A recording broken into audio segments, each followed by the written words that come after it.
Shalom aleikum, aleikum salam para todos. Aqui quem fala é o evangelista André Santos, mais uma vez fazendo um vídeo de canal de bênção para vocês. Este é o canal oficial evangelista André Santos, maçã de ouro em salva de prata. Este é o momento certo da sua palavra, a palavra do Senhor Jesus. Agora, quando eu falo e observo sobre a palavra de Deus, todo tempo a palavra de Deus é boa. Não existe um tempo determinado para você liberar a palavra de Deus. Todo tempo pode ser falado a palavra de Deus. É que nem o texto diz, e como a palavra de Deus diz, pregai a palavra no tempo e fora de tempo. Eu quero cumprimentar a todos com Shalom Kavai e quero convidar vocês para se inscrever neste link, neste canal lindo e maravilhoso, chamado Maçã de Ouro em Salva de Prata. Aqui quem fala é o evangelista André Santos, comentarista, historiador, arqueólogo, biblista, comentarista judaico, comentarista hebraico, comentarista grego e cultural das culturas bíblicas. Vamos aí para mais uma enquete, mais uma palavra abençoada de Deus, mais uma paraxá, mais uma enquete, mais uma pauta para a glória de Deus. Eu quero já deixar para vocês o link deste canal. O link deste canal é Evangelista André Santos, especialista em cultura judaica. Ou se não, Evangelista André Santos, Cronos, Kairos e Alô, ou Olã, que é melhor dizendo. Ou se não, você pode entrar lá, Evangelista André Santos, maçã de ouro em salva de prata. Eu quero agradecer a todos, aos pastores, professores, a todos aqueles que se inscreveram e viram esse vídeo lindo e maravilhoso, que são mais de 10.070 pessoas que viram nossos vídeos de conhecimento bíblico e cultural da palavra de Deus. Temos aí 1.970 vídeos, 970 vídeos são só de comentários teológicos, comentários culturais judaicos, também falamos de cultural grego, também falamos de cultural samaritano, também falamos de cultura também babilônica, a cultura egípcia, a mitologia egípcia. Então a gente fazemos aí vários vídeos, são 970 vídeos só de comentários teológicos, bíblicos, curiosidades bíblicas, teologia, cultura e assim sucessivamente. Então vamos para mais uma pauta, mais uma enquete, mais uma paraxá da palavra de Deus. Hoje vamos estar falando da epístola, a gente já falamos da epístola de Tito e agora a gente vamos falar da epístola de Filemon, isso mesmo, outra carta ou outra epístola chamada epístola pastoral. Vamos lá? Quero cumprimentar a todos com Shalom Kavai, Kavai Shalom para todos, paz e esperança e paz para vocês. O primeiro ponto de vista da epístola de Filemon é que o livro da epístola de Filemon se divide em 4 fases. E qual seria o nome dessas 4 fases? Primeira fase é chamada o caráter de Filemon. Olha só que interessante. A primeira fase é chamada o caráter de Filemon. Segunda fase, a intercessão por Onésimo. Terceira fase, a comunhão de Paulo com Filemon. Olha só que interessante. Existia alguém que tinha o nome de Filemon. Não é apenas um nome, é o nome de uma pessoa. Quarta fase, Filemon na presença do Senhor. Então, estes são os nomes das 4 fases da epístola de Filemon. Então, quando nós observamos sobre a epístola de Filemon, ela foi escrita em Roma no ano 64, no ano de Cristo. Ao segundo ponto de vista de Filemon, da epístola de Filemon, você sabia que Onésimo era um escravo que fugiu de Filemon, que era cristão, de que Onésimo tinha roubado Filemon, e só o Onésimo não era um cristão, e ele se converteu a Cristo por intermédio de Paulo. Você sabia que Paulo pediu perdão a Filemon por intermédio de Onésimo? Olha só que interessante. A história e os historiadores falam que Onésimo era um certo escravo, um certo mordomo que trabalhava na casa de Filemão. E diz a história que esse escravo, ele foge, esse serviçal, ele acaba fugindo da casa de Filemão e declara que Filemão, que fala e declara a história, os historiadores, que fala que esse Onésimo, ele chegou a pegar objeto. Alguns dizem que foi dinheiro, outros dizem que foi peças, né, de linho fino, né, roupas, né, e outros dizem que ele pegou denares, né, moedas de ouro, de prata e assim sucessivamente. Mas diz a história interessante que Paulo vai até Filemão para pedir perdão por intermédio de Onésimo. E Onésimo agora se converteu através deste homem chamado Paulo.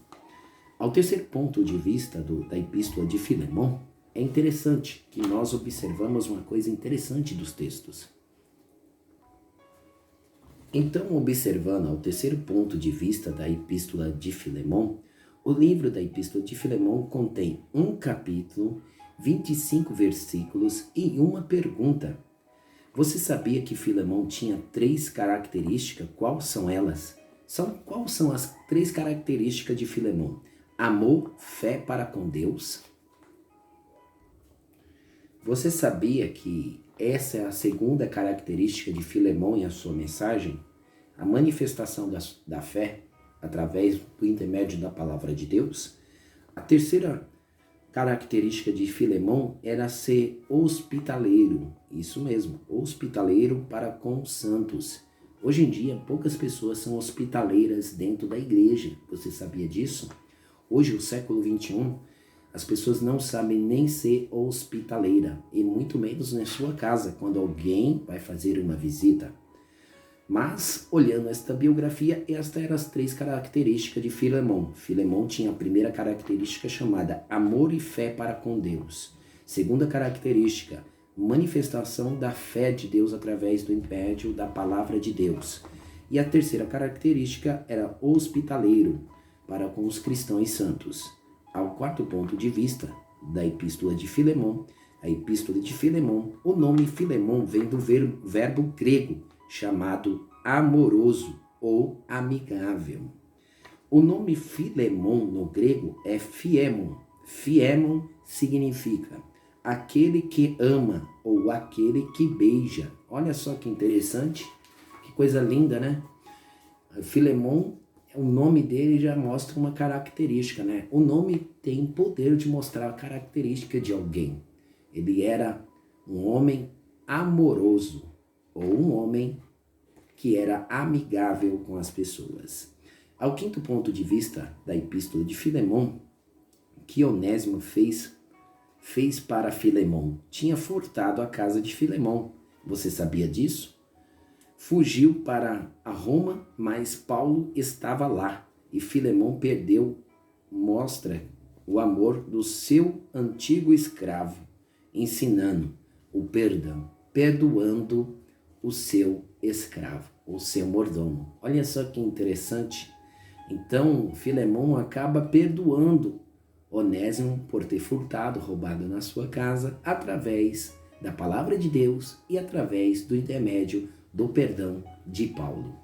Ao sexto ponto de vista da epístola de Filemão, você sabia que Filemão era rico e a sua esposa se chamava Apia? Olha só que interessante. Você sabia que a esposa de Filemão se chamava de Apia e o seu filho era Arquipa, que era filho de Filemão? Você sabia disso? Você pode observar isso no livro de Filemão 2. Você pode ver isso.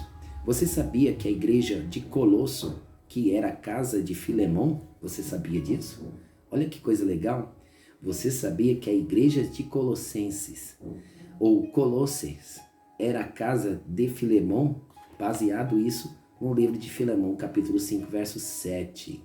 Você sabia que Onésimo poderia ser açoitado e era um crime, e ele tinha roubado dinheiro de Filemão, e ele poderia ser morto na época, ou apredejado, e era um crime mortal? Ao sétimo ponto de vista do livro da Epístola de Filemão, você sabia que Onésimo era chicoteado até a morte? Também ia para a crucificação? Você sabia disso? Ele ia ser crucificado, ele ia para a morte, isso mesmo. Então, a Epístola de Filemão revela na sua história biográfica que Onésimo ele ia ser chicoteado e até a morte, e também ia ser crucificado. Você sabia disso? Olha só que interessante. Você sabia que Paulo chamou Onésimo de meu filho na fé? Olha só que interessante.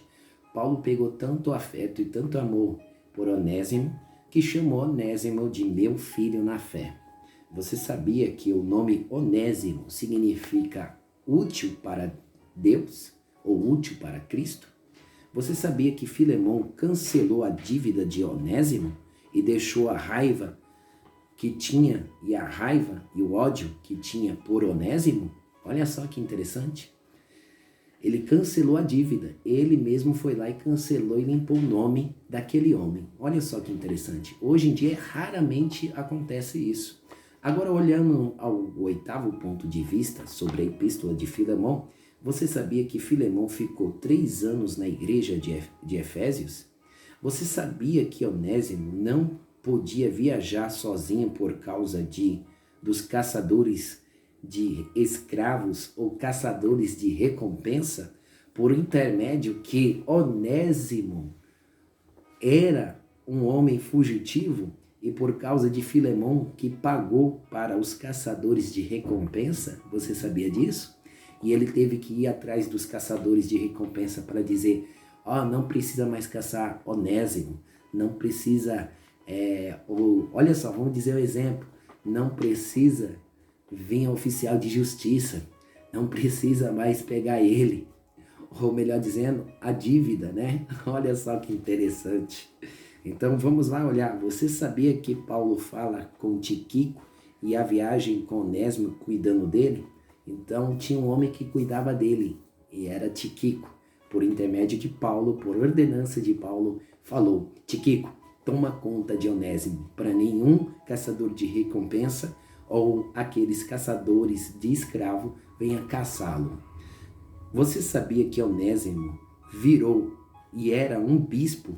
E Onésimo na igreja de Efésios, no início do ano século II, na carta Nácio ao Efésios, olha, Nácio fala da carta aos Efésios, na história biográfica, os historiadores falam que Nácio fala que na igreja de Efésios, no século II, Onésimo se tornou bispo da igreja. Olha só, na igreja de Efésios.